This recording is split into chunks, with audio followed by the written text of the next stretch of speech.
سورہ بقرہ کی مختلف آیتوں کا خلاصہ پیش کیا گیا۔ خاص طور سے اللہ تعالیٰ نے جو بنی اسرائیل پر نعمتوں کا نزول فرمایا، اختصار کے ساتھ ان کا ذکر رہا۔ اب تفصیلی جو ہے اللہ تعالیٰ نے ان نعمتوں کا ذکر فرمایا جو اس نے بنی اسرائیل پہ کیا۔ تو سب سے پہلی وہ نعمت جس میں فرعون نے حکم دیا تھا کہ بچوں کو قتل کر دیا جائے اور عورتوں کو زندہ رکھا جائے، بچیوں کو زندہ رکھا جائے۔ فرعون نے یہ حکم کیوں دیا تھا، یہ قانون کیوں پاس کیا تھا؟ معاملہ یہ ہوا تھا کہ ایک رات اس نے خواب میں دیکھا کہ بیت المقدس سے ایک آگ آئی ہے اور اس آگ نے جتنے فرعونی اور قبطی ہیں سب کو جلا ڈالا، ختم کر ڈالا۔ باقی رہے تو صرف حضرت موسیٰ علیہ السلام کی قوم کے بنی اسرائیل لوگ۔ تو اس کو ٹینشن ہو گیا۔ جب سویرا ہوا تو اس نے اپنے دربار میں وزیروں کو حکم دیا، بڑے بڑے کاہنوں اور معبرین خواب کو بلایا گیا۔ سب نے ایک زبان ہو کر کے ایک ہی تعبیر بتائی کہ تمہاری رعایا میں سے ایک ایسا بچہ پیدا ہوگا جو تمہاری سلطنت اور تمہاری حکومت کی تباہی اور بربادی کا ذریعہ بنے گا۔ چنانچہ فرعون جو ہے غصے میں آ گیا۔ طیش میں آنے کے بعد قانون لگا دیتا ہے کہ جتنے بچے جو پیدا ہوں سب کو قتل کر دیا جائے اور جو بچیاں ہوں ان کو سلامت رکھا جائے۔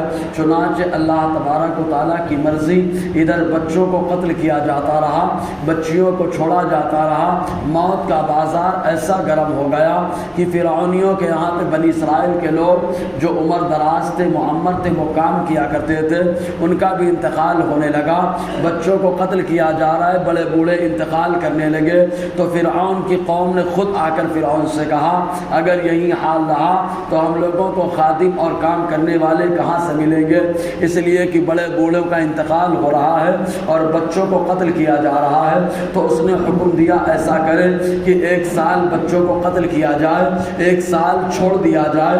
چنانچہ جیسے یہ قانون لگایا گیا تو وہ سال جو چھوڑنے کا تھا، جس سال بچوں کو قتل کرنے کا حکم نہ تھا، اس سال اللہ تعالیٰ نے حضرت ہارون علیہ السلام کو پیدا فرمایا، اور جو سال قتل کا تھا اس سال اللہ تبارک و تعالیٰ نے اپنے کلیم موسیٰ علیہ السلام کو پیدا فرمایا۔ تو اللہ تبارک و تعالیٰ نے اس انداز سے بنی اسرائیل کے اوپر بڑا کرم کیا کہ بچوں کو قتل کیا جا رہا تھا تو اللہ تعالیٰ نے جو ہے ان کو جو اس سے نجات عطا فرما دی اور حضرت موسیٰ علیہ السلام کو پیدا فرمایا۔ چنانچہ معبرین خواب نے کہا تمہارا قتل کرنا بیکار ہو گیا۔ کہا اس نے کیوں؟ تو لوگوں نے بتایا وجہ یہ ہے کہ وہ بچہ جو تمہاری سلطنت اور حکومت کی تباہی اور بربادی کا ذریعہ بننے والا تھا وہ بچہ تو پیدا ہو چکا ہے۔ تو گھروں گھر تلاشی لینی شروع کر دی گئی۔ چنانچہ گھروں گھر میں تلاشی لی جا رہی ہے۔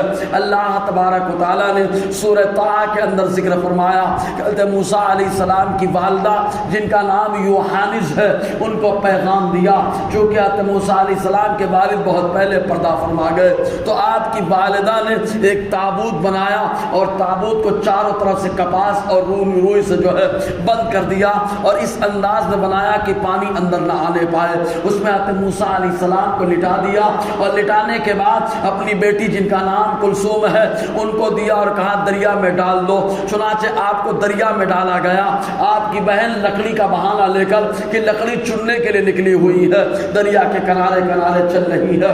چنانچہ وہ دریا کا ایک حصہ فرعون کے دربار سے ہو کر کے گزرتا تھا تو فرعون حضرت آسیہ رضی اللہ تعالی عنہا جن کو اللہ تبارک و تعالیٰ نے خاص موسیٰ علیہ السلام کی پرورش کے واسطے فرعون کے دربار میں رکھا تھا، چنانچہ یہ بھی بیٹھی ہوئی تھی۔ حضرت موسیٰ علیہ السلام اسی جو ہے پالنے میں جو ہے بہتے ہوئے آ چلے جا رہے ہیں۔ فرعون نے دیکھا لا ولد تھا، چنانچہ اس کے دل میں اللہ تعالیٰ نے محبت ڈالی، نکال لیا گیا۔ حضرت موسیٰ علیہ السلام کو دیکھا تو اس نے کہا ان کو عزت سے رکھو، ہو سکتا ہے اس کو اپنا بیٹا بنا لے۔ موسیٰ علیہ السلام کو پہلے فرعون کے نام سے منسوب کیا گیا، لیکن فرعون کا اس وقت جو ہے ذہن بدل گیا جب حضرت موسیٰ علیہ السلام نے ایک دن اس کی داڑھی کو پکڑا اور زوردار زناٹے دار چاٹا مارا۔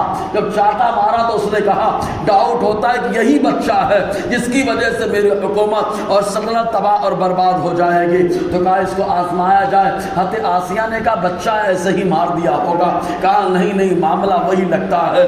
چنانچہ بچہ آگ جب گرمائی جائے جلائی جائے تو انگارے جو ہوتے ہیں وہ خوبصورت لگتے، ایک سرخ یاقوت پتھر سے، تو ایک طرف یاقوت پتھر جو سرخ اور لال تو ان کو رکھ دیا گیا اور ایک طرف انگار جلا دی گئی، حضرت موسیٰ کو بیچ میں رکھا گیا تھا۔ اگر آپ کے اوپر لقمن غالب ہو تو آپ آگ کی طرف جائیں گے، اور آپ کے اوپر اگر اللہ تعالیٰ کی پسندیدگی غالب ہو، نبوت کا غلبہ ہو، تو آپ جو ہے یاقوت کی طرف جائیں گے۔ حضرت موسیٰ علیہ السلام یاقوت کی طرف جانے لگے۔ تفسیر مدارک کے اندر آیا حضرت موسیٰ جب جانے لگے تو حضرت جبرائیل علیہ السلام نے آپ کے رخ کو بدل دیا، انگار کی طرف گئے، آپ نے انگار کو اٹھایا منہ میں بھر لیا، جس کی وجہ سے آپ کو بولنے میں تکلیف ہوتی تھی۔ خود آپ نے بعد یہ مقدس دعا میں اللہ تعالیٰ کی بارگاہ میں کہا تھا وَأَحْلُلْ عُقْدَةً مِّن لِّسَانِي يَفْقَهُوا قَوْلِي، اے پروردگار تو نے تبلیغ کے لیے مجھے سنا ہے تو میری زبان میں جو گاٹھ پڑ گئی ہے اس آگ کی وجہ سے وہ گاٹھ کو کھول دے تاکہ فرعون میری بات سمجھ سکے۔ تو اسی آگ کی وجہ سے آپ کے حلق میں جو ہے زبان میں گرہ پڑ گئی تھی۔ بہرکیف تو اللہ تبارک و تعالیٰ ارشاد فرماتا ہے وَإِذْ نَجَّيْنَاكُم مِّنْ آلِ فِرْعَوْنَ، اور یاد کرو بنی اسرائیل کے لوگوں ہم نے تم کو نجات دی فرعونیوں سے۔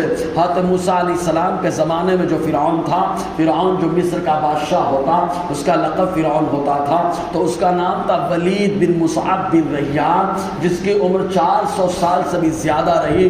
اور جیسے مصر کا بادشاہ فرعون اور ایران کا بادشاہ کسریٰ اور روم کا بادشاہ قیصر، حبشہ کا بادشاہ نجاشی اور یمن کا بادشاہ طبع اور چین کا بادشاہ خاقان، ہند کا بادشاہ رائے، تو ویسے ہی جو مصر کا بادشاہ ہوتا اس کا لقب فرعون ہوا کرتا تھا۔ یسومونکم سوء العذاب، وہ تم پر برا عذاب کر رہا تھا۔ یذبحون ابناءکم، تمہارے بچوں کو ذبح کرتا تھا۔ ویستحیون نساءکم، اور تمہاری عورتوں کو زندہ رکھتا، اور بچوں کو ذبح کرنے کے ساتھ ساتھ بڑوں کے اوپر ایک قانون پاس کیا تھا کہ پتھر توڑنا ہے، دن بھر پتھر توڑتے، اور اگر کوئی بہانہ کرتا تو اس کے پاؤں میں اور ہاتھ میں پھنسا کر کے ڈنڈا ایسے انداز میں ڈال دیا جاتا کہ آدمی ہمیشہ پریشان رہتا۔ تو اس انداز میں جو ہے سزا دی جا رہی تھی۔ رب فرماتا ہے فی ذالکم بلاء من ربکم عظیم، اور بے شک اس کے اندر آزمائش ہے تمہارے رب کی طرف سے بڑی۔ انشاءاللہ اور آگے گفتگو رہے گی۔ اللہ تعالی ہم سب کو فیضان قرآن برکات قرآن سے مالا مال فرمائے۔